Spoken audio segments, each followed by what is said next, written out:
Well, thank you so much for your time, Jules. And yeah, I can imagine you've been doing a lot of interviews right now. That's good. I know it's really exciting to finally be talking about the book that I've just written. Because you write it for such a long time, and then it goes to print, and then that takes a minute, and then Yeah. it's out in the world, and you're like, oh my gosh, people are reading this. So it's actually so nice to have the feedback because you don't know. You're writing it in your own home and Yep. thinking, I hope this. And so it's been really nice to have some feedback and talk about it. Well, that was actually the first question that I wanted to ask you about this book, right? Like it's really, really honest. It's about your life, about how you think, everything that you've learned along the way. How did you feel about, writing something so like you've basically bared yourself to the world? I know, I really have. And to be honest, I didn't really expect myself to do that. Once I kind of got started on the book, I was in talks with Murdoch Books who published it, and we were sort of going back and forth on what the book might be about. And um, I thought, I want to write a book that means something, and I want to write a book that means something to me. And the whole premise of the book is it sort of worked around my online show called Tea with Jules, where I've sat down for the last 6 years and had honest conversations with what I think are inspiring and interesting people. And so that's kind of where we started. And I thought the whole premise of that was I started that show based on my own interest in people and finding out why people do things and how they do things. And I put it out into the world because I thought if I'm interested in that, I'm pretty sure other people might be interested in how and why people do things. So with this book, it was the same thing. I thought, you know what, I'm going to share some of my stories because I've learned a lot of things in my life and I've been through a lot of things, and it might help somebody else learn a lesson, or it might be interesting for somebody else to read that and think, thank goodness that somebody else has felt that feeling and gone through that thing, and I totally understand and I relate to that moment, and I'm going through that myself, or I have been through that, or they might have something coming up that they will go through, and that they feel that they see themselves in the pages of the book. And that's what it turned into as I sort of wrote it. And I thought, you know what, I've come this far. I'm not going to not share my feelings and things that I've been through in my life. Now that I'm writing, I'm writing about identity and comparison and guilt and grief and surrender and kind of big life experiences that most people in their life through face and go through at some point. And so I thought, I'm just going to share what I've been through, and hopefully that will help someone along their way. So that's kind of how it all came about. I think it's really, really good. And yeah, it's like you mentioned the topics, it's really things that people can all relate to. And yeah, I really like the fact that, it's about what you've learned and how you've experienced it, but then you also draw in a little bit about how everybody else, like you give some your guest's perspective as well. So I think it's really helpful. Yeah, I think so, and I think that's the great thing about it, is that because I've chatted with so many different people from so many different walks of lives and life and different positions in their life and different industries, everybody has something interesting to say about something that they've experienced in their life, and so I've included lots of their stories in the book as well, depending on the subject. It was actually amazing as I was writing it, the recall that I had on these conversations that I was having. Yeah. I remember the first chapter is identity, and I was kind of writing about my experience with identity and figuring that out for myself. And then I remember a conversation that I had with Kate Ritchie about when she was on Home and Away for 20 years and then came off of the show and was trying to figure out who Kate Ritchie was without her character that she'd been playing for so long. And what I sort of took away from that was I remember those conversations. I didn't have to go back in time and research it and watch the interview again. I remember it made an impact on me as a person in the moment. And so as I was writing, I was like, oh, I remember Catherine Sadler said that. I remember that Pip Edwards said that. And that's sort of, it was less about going back into the archives and you know, watching everything, which I did, by the way, and like the transcripts and everything, but it Oh, was more about what had resonated with me yeah. throughout those 6 years that I legitimately kind of pulled out and put into the book. So Yeah. yeah, like real lessons and real memories. And that's great as well. It obviously meant that, it meant something for you to remember it. Yeah. So I'm going to change tact a little bit just as an introduction because, anyone watching this probably won't know it. But just in case, they've been living under a rock or, deep in the motherhood trenches for the past 17 years, your husband is Guy Sebastian, um, ARIA award-winning multi-platinum Australian artist. So I'm going to ask the question that's probably on everybody's mind. What is it like to be married to a pop star? I know this question it's a big one. You know what? What's it like to be married to anyone? Really, is probably the question. Guy, although he's extraordinarily talented and has had a fantastic career, very successful, and is a household name in this country, he's still a man. He's still a person, and so we still experience all the same things that any other married couple would experience, and parents as well, raising children. We're just people living our lives in our house, and it just, we explain it to our kids, like, because sort of when they sort of started to catch on, oh, like daddy, daddy's on the TV, or other kids would ask them, or dad, Guy Sebastian, or whatever. We just explain it to them and just say, everybody goes to work. Most people's dads go to work, or mums, or whoever it is that works in their household, or both. It just happens to be that mummy and daddy's job is on the TV, or on the radio, or on the stage. It's the same as everybody else. Like, their daddy goes to work, your daddy goes to work. So there's no difference there. It's just, the only difference is that you have to do it publicly. So, I mean, Guy's great. He's excellent. He's a great husband. He's a great dad. He's really fun. He's a good time. He's always doing some cheeky, things, and he's very present in the moment. He's a good communicator. He's a really good person, and so for that I'm very grateful. And then amongst all of that, he can sing really well, so that's a bonus. Yes, especially when he's singing lullabies to the kids. Yes. Well, a follow-up question, which is, you might have answered it a little bit as well, is like, what is it like to be the mother of the children of a pop star? Just like any other children. No, I mean, it's the same, and I think that's what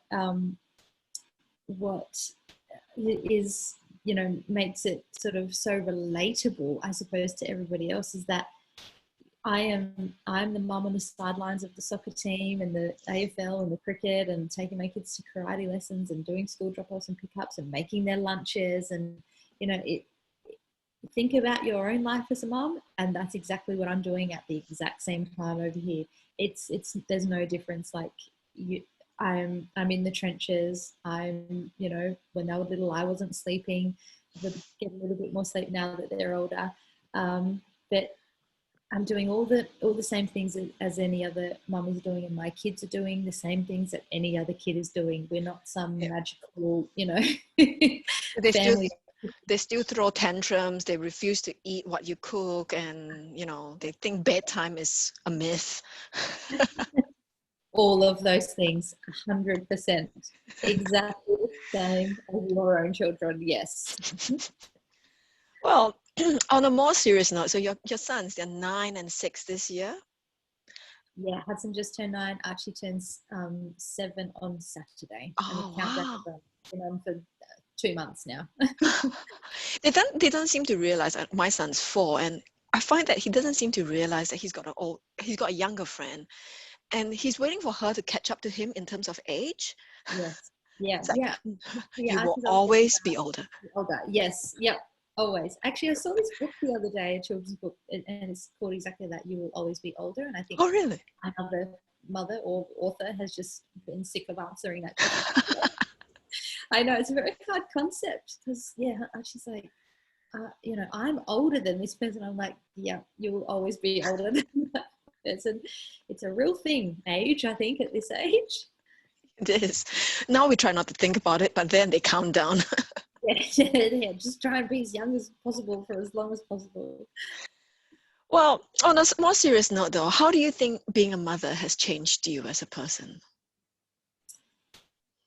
I think that's an interesting question, because I think when we become mothers or parents, I think what is kind of shocking is that you're pregnant and you're the person having the baby, and then you have the baby and you're still the person that's just had the baby. So I feel like your makeup, your DNA, how you're wired, things you love, things you're interested in, none of those things actually change when you become a mother. So you're still the exact same person. But added to that is this layer of, now I'm a mother and I am responsible for keeping this person alive and raising this person to be a good citizen of the planet, and teaching this person how to be in the world and have good manners and treat people with kindness and do their homework and eat the healthy foods. And you have this added pressure and responsibility to another person. And I think that it's very hard to not be changed and moved and feel those things when you become a mum. What is the tricky part is finding the balance between who you are as a woman before you became a mother, and merging those two worlds together and somehow keeping it all together and not losing who you are in the process of being a mum.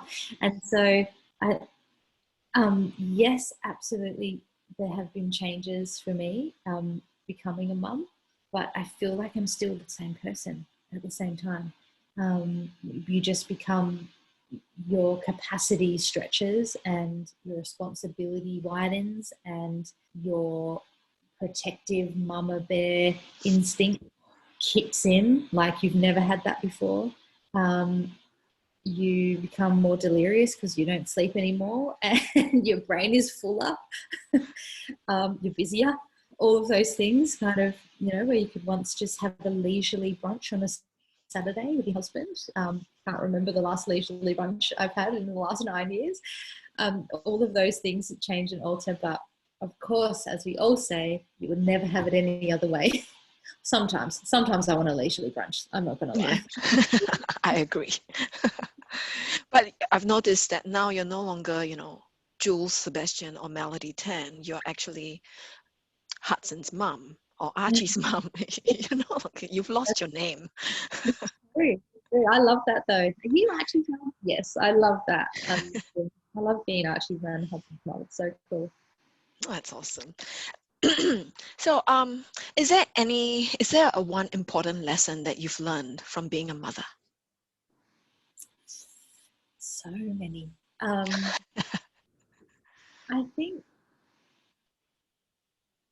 think what I've learned the most is probably the art of patience. Would probably be my biggest lesson, because I considered myself to be quite a patient person before being a mother. And then when I had a baby, I thought, oh, no, I'm not patient at all. I am very impatient. Because because I think, I don't know if it's just me, but I absolutely thought when I had a baby, I will, my kids will never have their iPad at the table, when we go out for dinner. They will be the ones that will colour in perfectly. No one will have any sort of spills on their outfits. I will not see one primary colour in my house. Every toy will be wooden and natural colour. My kids will eat everything I give them. They will be perfectly bad.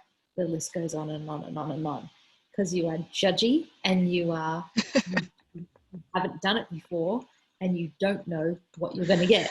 So I think you are tested to your nth degree when you have a baby, because all of a sudden you have something that doesn't do what you want it to do when you want it to do it. And that's infuriating as a human being, because you're like, I need you to do this at this time so that I can do this.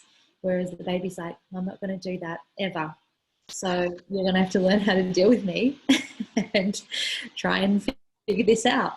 And so I think that test of surrendering, everything you think that it's going to be, and everything you think you're going to be, and how you're gonna get through the process. You just have to like give it to God and just be like, okay, my patience is going to be tested.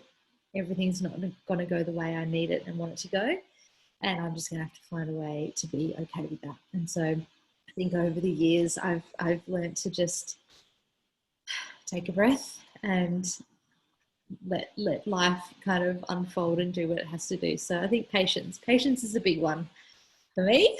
I'm still learning that one. Yeah, same. I do the deep breath, and my son goes, "Are you angry with me?" Yep. It's interesting actually that you mentioned giving it up to God, because I wanted to talk about, you talk a lot about your Christian faith. How has being a Christian actually helped your parenting? Well, I think actually I was talking about this the other day with somebody, about, we have these babies and we think we own them and that they're ours, and of course they are our responsibility. They're in our homes and in our care. But if you're looking at it bigger picture wise, we have these kids, and I like to sort of see it as they're not ours. We have brought them into the world, but we don't own them. Like eventually one day in their life, we're going to have to let them go. And my mum always said that to me, we're bringing you up to let you go. And you sort of have to love them with an open hand. And I think that is very difficult, because you love them with a closed hand, and you're like, they're my baby, they're mine. I they've been given to me, and I want to take care of them. But I think that's sort of how I've seen my faith, and being brought up in church my whole life is that you're given these gifts to raise and to guide and to sort of take care of, but God has given these people to us, and at some point we're going to have to give them over to this big bad world and this life, and just hope that the teachings that we've instilled into them guide them through the rest of their life in a good way. And I think having faith has given, and especially growing up in a Christian home, in a Christian family, we've always had very, good morals and good standards, and, that sort of right and wrong feeling my whole life. And that has served me well across the board in my life. And I think that's been a very important gift that I was given as a young kid. Yeah, I think that's the hardest thing is, the whole open hand concept, because you just want that control, but you can't actually at Yeah, the end of the day. they're their own little people with their own little minds. They're going to do their own thing. Unfortunately. So in your book, we're talking about no two mom situation are going to be the same, but you did sum up really well in your book when you say, if you stop looking at what your kids don't have and start looking at what they do have, you might just throw off some of the guilt and start celebrating the wins. But, as moms, we never fully overcome that guilt or the self-doubt, do we? We just keep questioning ourselves. During those low moments, do you refer to a list of the things your kids have, or do you have a different strategy? What do you do to tell yourself it's okay? This is the $1 million question. It's all well good to write a book and say the things, but then to actually do it is another question for sure. But yeah, over the years, absolutely, I put myself through the ringer on guilt, and especially when they were younger, and I was sort of trying to build my career and be a mum of 2 young boys, and not having family in the same state, we never really had that sort of really close hands-on help. So it really, and Guy was traveling so much, and so a lot of it came down to me, and a lot of the care and how to do it came down to me. And it's hard when you're trying to work as well, and you're trying to raise these babies. And I think that is when the guilt kicks in into overdrive, because when you're not with them and you're working, you feel guilty because you're not with them, and when you're with them, you feel you're kind of thinking about, oh gosh, I need to get that ready, or I need to send that email or have that phone call, and you're like, oh, now I feel guilty because I'm with them, but I'm not really with them, and then you overcompensate, and then you're like, okay, everyone, we're going to Luna Park and everyone can have whatever they want. Because you feel guilty because the last 2 days you haven't been with them, whatever it is, however it is you deal with your own guilt. But I think at the end of the day, like, we love our kids, we do. That's why we feel guilty, because we love them, we want the best for them, we want the best for their lives, and we want to serve them in the best way we know how. And all of that stems from a very pure place of love. And I think if we just remember that that's the bottom line of what kids need. They just need someone to love them and to feel valued and to feel cared for in this life. And I also think you have to do what works for your family. Like, no two families are the same, and no two families are going to raise their people identical to each other. And I think that's the conclusion that I came to, is that I have this life, everyone else has their life. I'm going to do what works for me in my family, and I'm going to do what I think is best for us all to get through this day, this week, this year, this life. And I think that should be the same for everyone else. And to do that and live by it, and live in that conviction, and drop the guilt. Like, you love your kid, you're doing your best, you have to go to work to pay for your life and your kid, so there's nothing to feel guilty about. And yes, some people have the privilege of being able to not go to work or stay at home with the kids, or they've made that decision for themselves. And that's what I'm saying. No two lives are the same. You do what works for your family, and no one should tell you how to do that, especially me. Like, do what works for you, and try and take the pressure off yourself, because you're doing your best. You're doing your very best. You can't do more than that. If you're not doing your best, then try a bit harder. But if you're doing your best, which we all are, then there should be nothing to feel guilty about. And just love your kids. That's what they need the most. Yeah. Well, talking about loving your kids, a bit of the book you've mentioned that, you cut back a little, you did go through a stage where you cut back a bit on your career commitments, and because you want to focus on your family. Do you ever regret the decisions that you've made where, like, you felt like you've lost opportunities? Absolutely not. I really, really don't. In the beginning, that's what I was scared of, because I was like, because essentially I really I couldn't figure out how to do both. I couldn't figure out how to have this very erratic hour job, being a stylist, working in like a very fast-paced industry where if you're not on call, then you don't get the job, pretty much. Long hours, early call times, late call times, all of those things. It's very tricky to figure that out when you're the sole carer, pretty much, of two small children.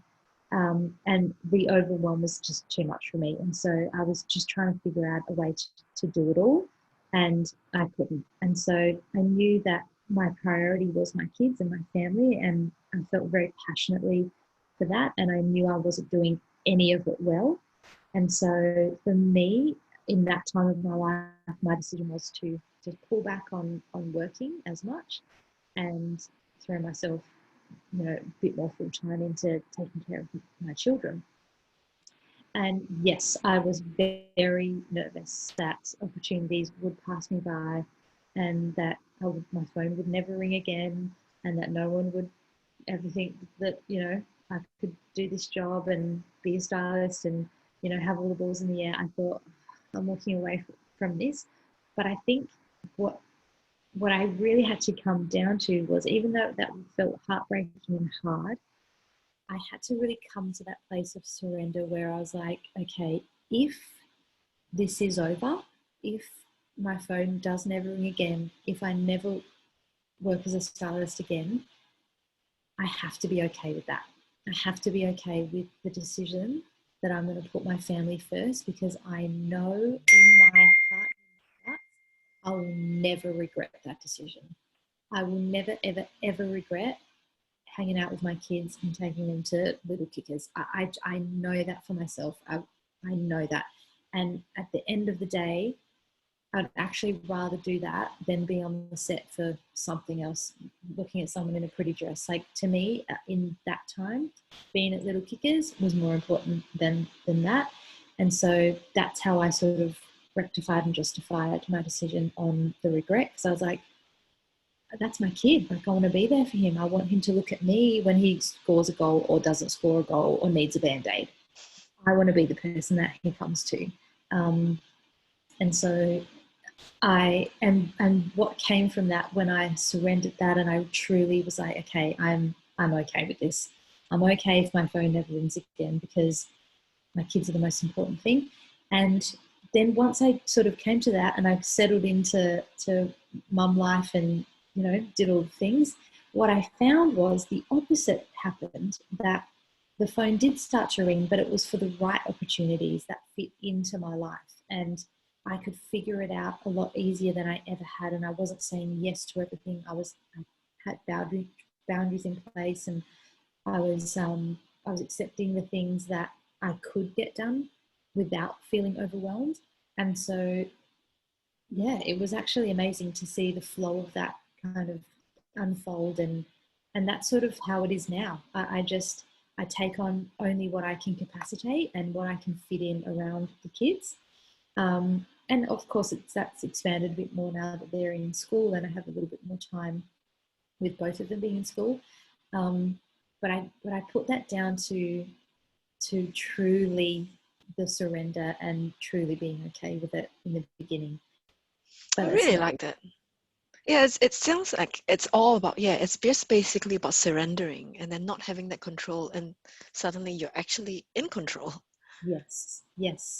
Someone figures it out for you. It's weird. That's great.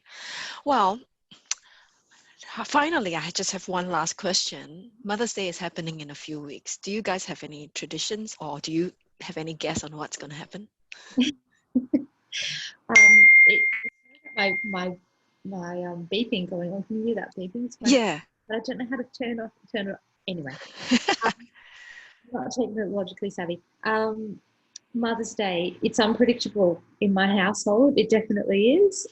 Last year was probably the crescendo. I'm going to say I don't think the boys will be able to top what they did last year, which was they actually recorded a song for me. We have a studio in the house, which is so cool. The guy, does all these things in, and when I say they, guy rewrote the song Forever Young. You know that song Forever Young? Yeah. So they rewrote the lyrics to that, and they made it all about me and, me being their mum. And then they recorded it. The guy that played all the instruments, and they recorded it, and they gave that to me on the morning of Mother's Day. And so cute. it was the cutest thing I've ever heard in my life, and I ugly cried and I laughed because there were a few jokes in there too, and it was the most sweetest. I mean, I sent it to all my friends and my mom and dad and everyone, and all the feedback were like, the mums were like, oh, well, we have the worst husbands in the world. Like, we didn't get a song. So I don't know how they're going to top that. Maybe I'll just replay the song again the morning of, and they'll perform it live this time. Yes. Yes, but no, normally they are very good. They go all out, breakfast in bed, and flowers. They're very sweet. Lovely. So, they really try and leave me alone for the morning. Yeah, that's what mums want. Just leave me alone and sleep in, and then we can face the world.